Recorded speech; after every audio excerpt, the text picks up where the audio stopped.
acredito que todo mundo na vida já tenha sido traída, tá?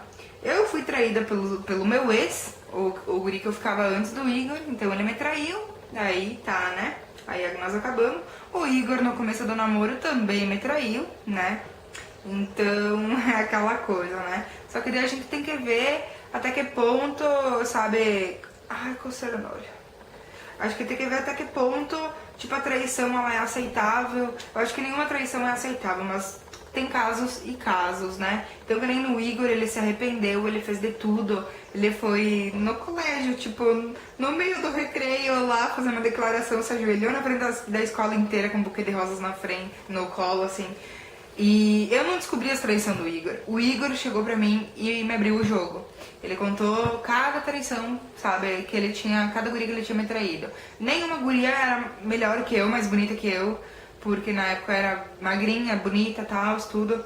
E, sei lá, é porque homem, né, homem é cachorro, não adianta, homem não adianta, né.